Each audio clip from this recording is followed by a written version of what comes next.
여러 소식들이 쏟아지는 요즘 제가 한 주 쉬는 바람에 많은 소식들이 밀렸는데요. 오늘은 신제품부터 여러 이슈들을 짧고 굵게 알아보겠습니다. 자, 11월 둘째 주 시계 소식 출발합니다.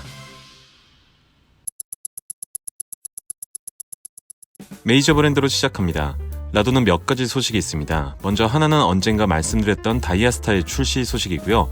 오리지널 다이아스타의 탄생 60주년을 기념하는 이 모델은 한정판 한 종과 일반판 3종으로 구분이 됩니다. 두 모델은 큰 디자인 기조를 공유하고 있지만 가격과 디테일이 다르다는 점 확인하셔야겠고요.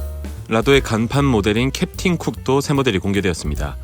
하이테크 세라믹 리미티드 에디션으로 공개된 이 모델은 캡틴 쿡의 디자인 기조를 유지하되 케이스백을 제외한 모든 부분을 세라믹으로 제작했다는 점, 또 스켈레톤 디자인을 하고 있다는 점, 언제나 정답과도 같은 블랙골드 조합의 색매치가 가장 눈에 띄는 모델입니다. 소재의 마법사라는 별명답게 일반적으로 번쩍이는 유광의 세라믹 질감을 독특하게 처리한 모습도 보이네요.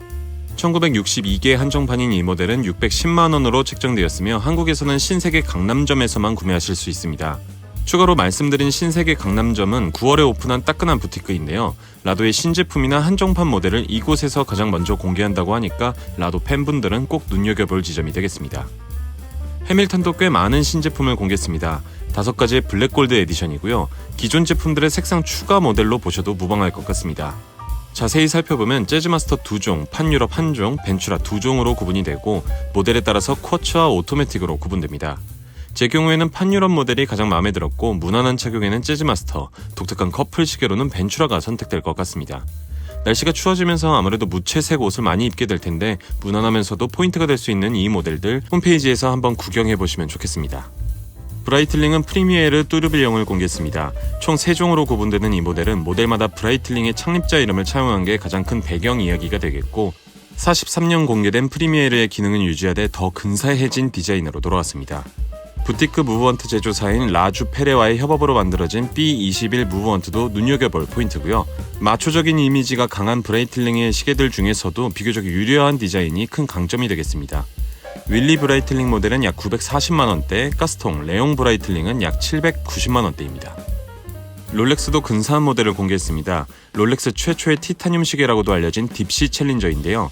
꽤 큰 소식이기도 했기 때문에 디자인이나 스펙을 나열할 필요는 없을 것 같고 롤렉스가 강조하는 세일즈 포인트를 살펴보는 게 좋겠습니다. 방수와 티타늄인데요. 롤렉스를 포함한 해외 매체에서도 이들을 가장 큰 포인트로 잡고 있는데 여기에는 영화 감독 제임스 카메론의 이야기가 뒤따릅니다. 아바타 촬영을 위해서 프로토타입이 만들어졌었고 10년 후에야 오늘의 시계가 탄생한 이야기로 이어지는데요. 10년 전에 프로토타입도 충분히 좋은 시기였지만 더 높은 성능과 좋은 착용감을 위해서 기술과 마감에 큰 공을 기울였고 또 무게감을 위해서 티타늄을 사용하게 됐다는 이야기입니다. 이외에도 시계 모든 포인트들이 기능을 위한 설계라는 점을 강조하고 있습니다.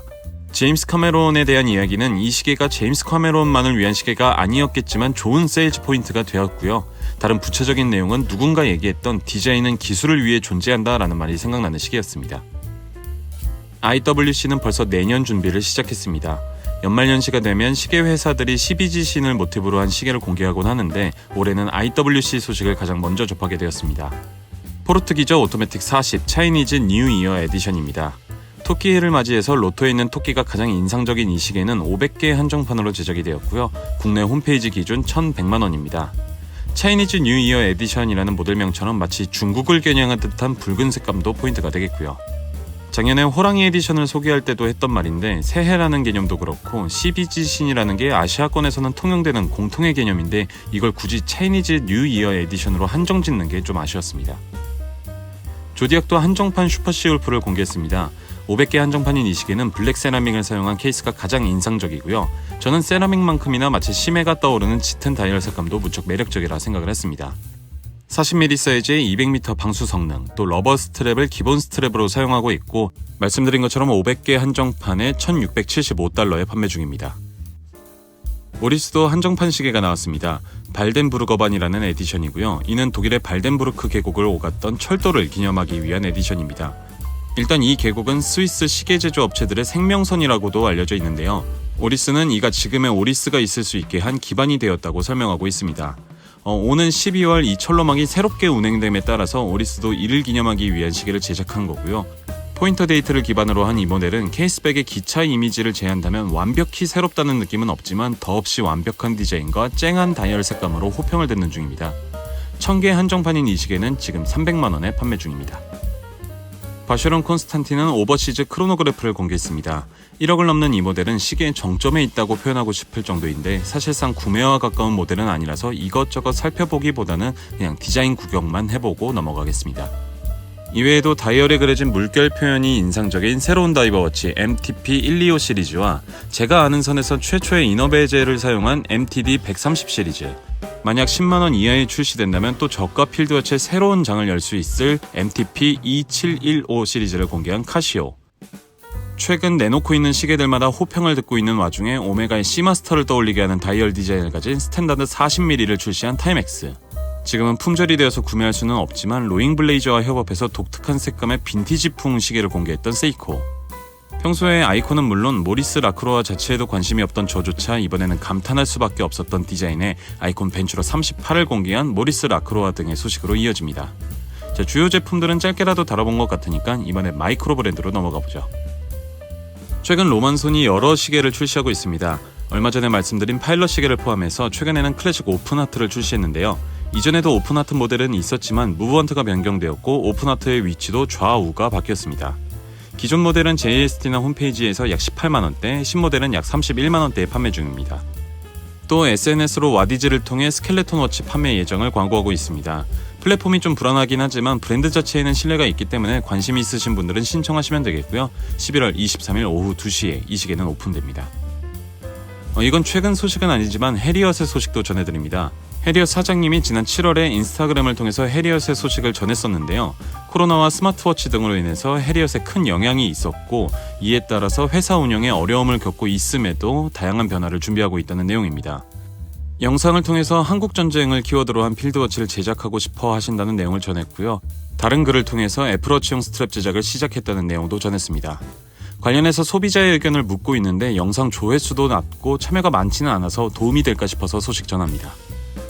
베이프라는 패션 브랜드가 있습니다. 사실 저는 패션은 전혀 모르지만 특유의 카모플라주 패턴이나 고릴라로 보이는 브랜드 로고가 2010년 전후로 큰 유행을 했다는 정도는 알고 있는데요. 이 브랜드의 베이펙스라는 시계가 있습니다.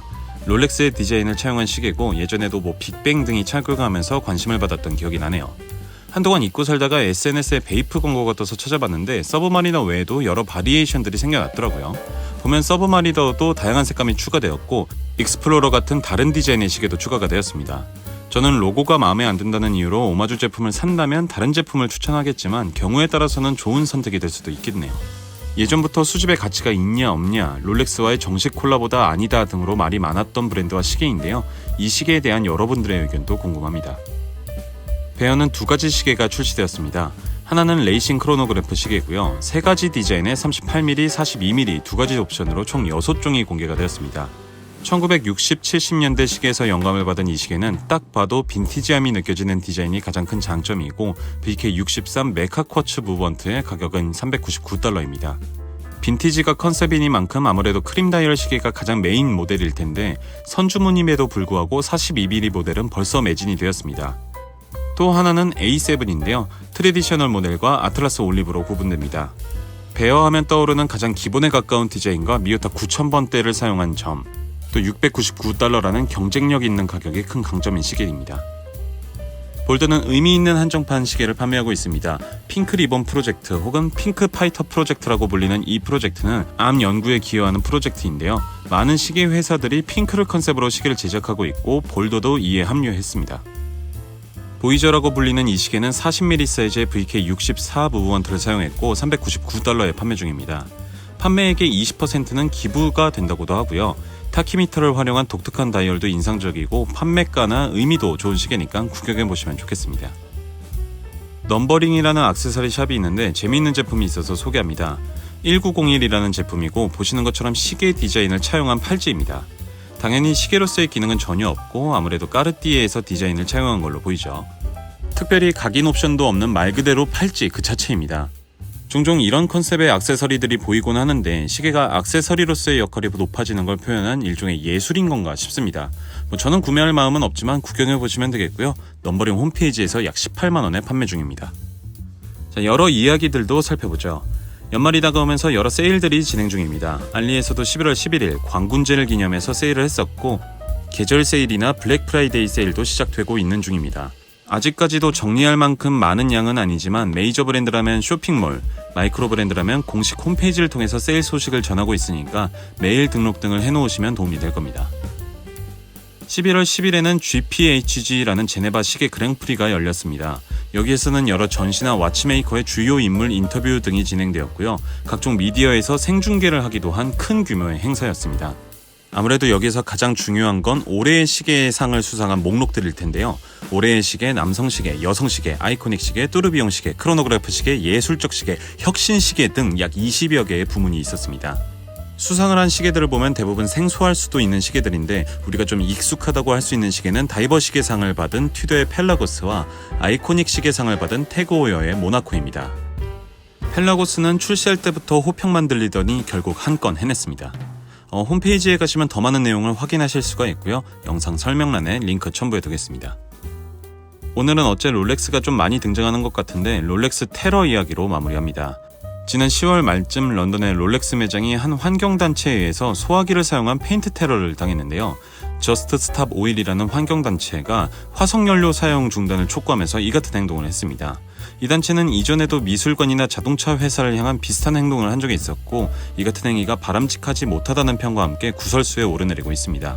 롤렉스가 이 이후에 어떤 대처를 했는지 특별히 공개된 건 없지만 롤렉스를 비난하기 위해서 이루어진 이 행동이 롤렉스에게 오히려 호재가 되지는 않았나 싶기도 합니다.